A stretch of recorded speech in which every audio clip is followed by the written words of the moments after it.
ಶೀಘ್ರದಲ್ಲೇ ವಿಧಾನಸಭೆ ಚುನಾವಣೆ ನಡೆಯುತ್ತಾ ಅನ್ನುವ ಪ್ರಶ್ನೆ ಎದ್ದಿದೆ. ಯಾಕೆಂದ್ರೆ ದೋಸ್ತಿ ಸರ್ಕಾರ ವಿಸರ್ಜನೆ ಆದ್ರೆ ಉತ್ತಮ, ಸಿಎಂ ಸ್ಥಾನಕ್ಕೆ ದಿನಕ್ಕೊಬ್ಬರ ಹೆಸರು ಹೇಳ್ತಾ ಇದ್ದಾರೆ ಅಂತ ಇಲ್ಲಿ ಪ್ರಮುಖ ನಾಯಕರೊಬ್ಬರು ಹೇಳಿರುವಂತದ್ದು. ಯಾರು ಆ ಪ್ರಮುಖ ನಾಯಕ, ಯಾಕೆ ಈ ರೀತಿಯಾಗಿ ಈ ಸಂದರ್ಭದಲ್ಲಿ ಈ ರೀತಿಯಾದಂತಹ ಒಂದು ಹೇಳಿಕೆಯನ್ನ ಕೊಟ್ಟಿದ್ದಾರೆ ಅನ್ನೋದು ಕೂಡ ಪ್ರಶ್ನೆ ಆಗಿದ್ದಾರೆ.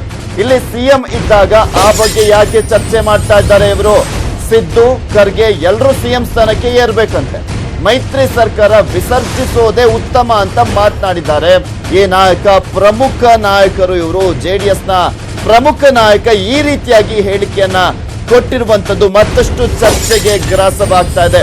ದೋಸ್ತಿ ಸರ್ಕಾರದ ಬಗ್ಗೆ ಬಸವರಾಜ ಹೊರಟ್ಟಿ ಅವರು ಬೇಸರವನ್ನ ವ್ಯಕ್ತಪಡಿಸಿರುವಂತದ್ದು. ಇಲ್ಲಿ ದೋಸ್ತಿ ಸರ್ಕಾರ ವಿಸರ್ಜನೆ ಆದ್ರೆ ಉತ್ತಮ ಅಂತ ಅವರು ಹೇಳಿರುವಂತದ್ದು. ಬಸವರಾಜ ಹೊರಟ್ಟಿ ಅವರು ಮಾಜಿ ವಿಧಾನ ಪರಿಷತ್ನ ಸಭಾಪತಿ ಆಗಿದ್ದಂಥವರು.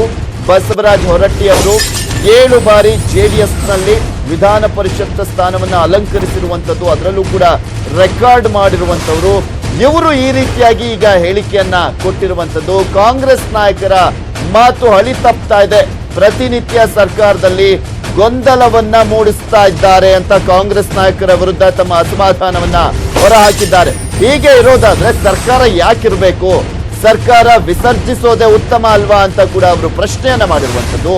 ಆಪ್ತರಲ್ಲಿ ವಿಚಾರವನ್ನ ಹಂಚಿಕೊಂಡಿದ್ದಾರೆ ಹೊರಟ್ಟಿ ಅವರು. ಈ ಸರ್ಕಾರವನ್ನ ವಿಸರ್ಜಿಸೋದೇ ಉತ್ತಮ, ಈ ರೀತಿಯಾಗಿ ಕಚ್ಚಾಟ. ಮತ್ತು ಒಂದ್ ಕಡೆ ಈಗ ಆಲ್ರೆಡಿ 5 ವರ್ಷಕ್ಕೆ ಸಿಎಂ ಕುಮಾರಸ್ವಾಮಿ ಅವರನ್ನ, ಅಂದ್ರೆ ಕುಮಾರಸ್ವಾಮಿ ಅವ್ರನ್ನ ಸಿಎಂ ಅಂತ ಹೇಳಾದ್ಮೇಲೂ ಕೂಡ ಸಿಎಂ ಇವರಾಗಬೇಕು, ಅವರಾಗಬೇಕು, ಇವರೇ ಇರಬೇಕು, ಅವ್ರ ಜನ ಮನ್ನಣೆ ಗಳಿಸಿರುವಂತವ್ರು, ಸೊ ಅವ್ರು ಸಿಎಂ ಆಗಬೇಕು. ಮತ್ತು ಒಂದ್ ಕಡೆ ಆ ಕಾಂಗ್ರೆಸ್ನ ಶಾಸಕರು ಸಿದ್ದರಾಮಯ್ಯನವರು ಮತ್ತೆ ಸಿಎಂ ಆಗಬೇಕು ಅಂತ ಹೇಳ್ತಾರೆ. ಇನ್ನೊಂದ್ ಕಡೆ ಮಲ್ಲಿಕಾರ್ಜುನ ಖರ್ಗೆ ಅವರು ಆಗಬೇಕು ಅಂತ ಹೇಳ್ತಾರೆ. ಏನಿದು 5 ವರ್ಷಕ್ಕೆ ಸಿಎಂ ಅಂತ ಹೇಳ್ಬಿಟ್ಟು ಇವಾಗ ದಿನಕ್ಕೊಬ್ಬೊಬ್ಬರ ಹೆಸರನ್ನ ಹೇಳ್ತಾ ಇದ್ದಾರಲ್ಲ, ಸಿಎಂ ಹೆಸರನ್ನ ಅಂತ ಹೇಳ್ತಾ ತಮ್ಮ ಅಸಮಾಧಾನವನ್ನ, ಆಕ್ರೋಶವನ್ನ ಹೊರಹಾಕಿದ್ದಾರೆ. ಜೆಡಿಎಸ್ನ ಹಿರಿಯ ನಾಯಕ ಬಸವರಾಜ ಹೊರಟ್ಟಿ ಅವರು ಮಾಜಿ ಸಭಾಪತಿಗಳಾಗಿದ್ದಂಥವರು, ಇವರು ಸಭಾಪತಿಯಾಗಿ ಕಾರ್ಯವನ್ನ ನಿರ್ವಹಿಸಿದಂಥವರು. ಈ ಸಮ್ಮಿಶ್ರ ಸರ್ಕಾರದಲ್ಲಿ ಹಂಗಾಮಿ ಸಭಾಪತಿಯಾಗಿ ಅವರು ತಮ್ಮ ಅಸಮಾಧಾನವನ್ನ ಹೊರಹಾಕಿದ್ದಾರೆ. ಇನ್ನು ಈ ಕುರಿತಂತೆ ಹೆಚ್ಚಿನ ಡೀಟೇಲ್ಸ್ ಅನ್ನ ನೀಡ್ತಾರೆ ನಮ್ಮ ಪ್ರತಿನಿಧಿ ಜನಾರ್ದನ್ ಹೆಬ್ಬಾರ್ ದೂರವಾಣಿ ಸಂಪರ್ಕದಲ್ಲಿದ್ದಾರೆ. ಎಸ್ ಹೆಬ್ಬಾರ್, ಇಲ್ಲಿ ಪ್ರಮುಖವಾಗಿ ನೋಡ್ತಾ ಇದ್ವಿ, ದಿನಕ್ಕೊಬ್ರು ಸಿಎಂ ಹೆಸರನ್ನ ಹೇಳ್ತಾ ಇದ್ರು ಕಾಂಗ್ರೆಸ್ನಲ್ಲಿ. ಇದಕ್ಕೆ ಜೆಡಿಎಸ್ ನಾಯಕರು ಸಾಕಷ್ಟು ಬಾರಿ ಅಸಮಾಧಾನವನ್ನ ವ್ಯಕ್ತಪಡಿಸಿದ್ದಾರೆ. ಜೆಡಿಎಸ್ ರಾಜ್ಯಾಧ್ಯಕ್ಷರೇ ಸ್ವತಃ ಇದಕ್ಕೆ ಕಿಡಿಕಾರಿದ್ರು. ಈಗ ಬಸವರಾಜ ಹೊರಟ್ಟಿ ಅವರು ಈ ಸರ್ಕಾರ ಇದ್ರಷ್ಟು ಬಿಟ್ರಷ್ಟು ಅತ್ಲಾಗೆ ವಿಸರ್ಜನೆ ಮಾಡ್ಬಿಡ್ಲಿ ಅಂತ ಹೇಳ್ತಾ ಇದಾರಲ್ಲ, ಏನ್ ಅರ್ಥ ಅಂತ, ಏನಾಗ್ತಾ ಇದೆ ಇಲ್ಲಿ? ಪೃಥ್ವಿ, ಅಂದ್ರೆ ಬಸವರಾಜ ಹೊರಟ್ಟಿ ಅವರು ಮಾತನಾಡ್ತಾ ಹೇಳಿದಂತ ವಿಚಾರ ಏನಂತಂದ್ರೆ, ಈ ಸರ್ಕಾರದಲ್ಲಿ ಪ್ರತಿನಿತ್ಯ ಒಂದಲ್ಲ ಒಂದು ರೀತಿಯ ಗೊಂದಲದ ವಾತಾವರಣ ಸೃಷ್ಟಿ ಮಾಡ್ತಾ ಇದ್ದಾರೆ ಒಂದೊಂದು ಹೇಳಿಕೆಗಳನ್ನ ಕೊಡೋ ಮೂಲಕ. ಅದರಲ್ಲೂ ಮುಖ್ಯಮಂತ್ರಿ ಸ್ಥಾನದ ವಿಚಾರವಾಗಿ ಸಾಕಷ್ಟು ಬಾರಿ ಕಾಂಗ್ರೆಸ್ ನಾಯಕರು ಮಾತಾಡ್ತಾ ಇದ್ರು. ಹಾಲಿ ಮುಖ್ಯಮಂತ್ರಿ ಒಬ್ರು ಇರುವಂತಹ ಸಂದರ್ಭದಲ್ಲಿ ಸಿದ್ದರಾಮಯ್ಯ ಮುಖ್ಯಮಂತ್ರಿ ಆಗ್ಬೋದು, ಖರ್ಗೆ ಆಗ್ಬೋದು, ಅವ್ರಾಗ್ಬೇಕು ಇವ್ರಾಗ್ಬೇಕು ಅಂತ ಹೇಳಿ ಎಲ್ಲ ಬೇರೆ ಬೇರೆ ಹೆಸರನ್ನ ಹೇಳ್ತಾ ಇರೋದು ದೋಸ್ತಿ ಸರ್ಕಾರದಲ್ಲಿ ಮುಖ್ಯಮಂತ್ರಿ ಆಗಿರುವಂತವರಿಗೆ ಒಂದ್ ರೀತಿಯಲ್ಲಿ ಅವಮಾನ ಮಾಡಿದ ಹಾಗೆ.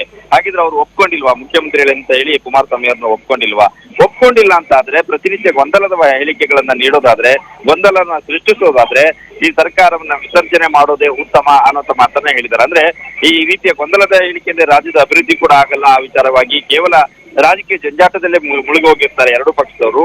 ಆ ರೀತಿ ಆದ್ರೆ ರಾಜ್ಯಕ್ಕೆ ಏನು ಪ್ರಯೋಜನ ಇಲ್ಲ. ಅದ್ರ ಬದಲು ಸರ್ಕಾರವನ್ನ ವಿಸರ್ಜನೆ ಮಾಡೋದೇ ಉತ್ತಮ ಅನ್ನುವಂತ ಹೇಳಿಕೆಯನ್ನ ಬಸವರಾಜ ಹೊರಟ್ಟಿ ಅವರು ಮಾಜಿ ಸಭಾಪತಿ ಕೂಡ ಆಗ್ಬೋದು, ಅವರು ಇಂಥ ಒಂದು ಹೇಳಿಕೆಯನ್ನ ನೀಡಿದ್ದಾರೆ. ಅವರ ಹೇಳಿಕೆ ಕೇವಲ ಒಂದು ವೈಯಕ್ತಿಕ ಹೇಳಿಕೆಯಾಗಿ ಪರಿಣಮಿಸಲ್ಲ. ಯಾಕಂದ್ರೆ ದೋಸ್ತಿ ಸರ್ಕಾರ ಇರೋದ್ರಿಂದ ಜೆಡಿಎಸ್ ನಾಯಕರಲ್ಲಿ ಎಲ್ಲರೂ ಕೂಡ ಈ ರೀತಿ ವಿಚಾರನ ಚರ್ಚೆ ಮಾಡಿರುವಂತ ಒಂದು ಸಾಧ್ಯತೆ ಇರುವಂತಹ ಹಿನ್ನೆಲೆಯಲ್ಲಿ ಇದು ಒಂದು ಪಕ್ಷದ ಅಭಿಪ್ರಾಯ ಕೂಡ ಆಗುವಂತ ಒಂದು ಸಾಧ್ಯತೆ ಇದೆ. ಯಾಕಂದ್ರೆ ಅಂತ ಒಂದು ಹಂತಕ್ಕೆ ತಲುಪಿ ಬಿಟ್ಟಿದೆ ಅನ್ನುವಂತ ಒಂದು ಸನ್ನಿವೇಶ ಕೂಡ ಇಲ್ಲಿ ಕಾಣ್ತಾ ಇದೆ ಬಸವರಾಜ ಹೊರಟ್ಟಿ ಅವರ ಒಂದು ಹೇಳಿಕೆಯಿಂದಾಗಿ. ಹಾಗಾಗಿ ಸದ್ಯದಲ್ಲಿ ವಿಧಾನಸಭಾ ಚುನಾವಣೆ ಕೂಡ ಎದುರಾಗತ್ತಾ ಅನ್ನೋಂತ ಪ್ರಶ್ನೆ ಕೂಡ ಮೂಡ್ತಾ ಇದೆ. ಪೃಥ್ವಿ, ಅಲ್ಲ, ಇಷ್ಟೆಲ್ಲ ಬೆಳವಣಿಗೆಗಳು ಆಗ್ತಾ ಇದೆ, ಅವೆಲ್ಲವನ್ನೂ ಕೂಡ ಗಮನಿಸ್ತಾ ಇದ್ದಾರೆ. ಒಂದ್ ಕಡೆ ದೇವೇಗೌಡರು ರೆಸ್ಟ್ ನಲ್ಲಿದ್ರು, ಸಮನ್ವಯ ಸಮಿತಿ ಸಭೆಯನ್ನಾದ್ರೂ ಕರೆದು ಡ್ಯಾಮೇಜ್ ಕಂಟ್ರೋಲ್ ಅನ್ನ ಮಾಡಬಹುದಿತ್ತು. ಕುಮಾರಸ್ವಾಮಿ ಅವರು ಕೂಡ ರೆಸಾರ್ಟ್ಗೆ ಹೋಗಿದ್ರು. ಇನ್ನೊಂದ್ ಕಡೆ ಸಿದ್ದರಾಮಯ್ಯನವರು ಬಿಸಿ ಇದ್ರು. ಅದರ ಸಂದರ್ಭದಲ್ಲೂ ಕೂಡ ಯಾರು ಈ ಒಂದು ಬಿಕ್ಕಟ್ಟನ್ನ ಶಮನ ಮಾಡೋದಕ್ಕೆ ಮುಂದಾಗ್ತಾನೆ ಇಲ್ವಲ್ಲ ಅಂತ, ಇವ್ರಿಗೆ ಬೇಡವಾಗಿದೆಯಾ ಸರ್ಕಾರ ಅಂತ?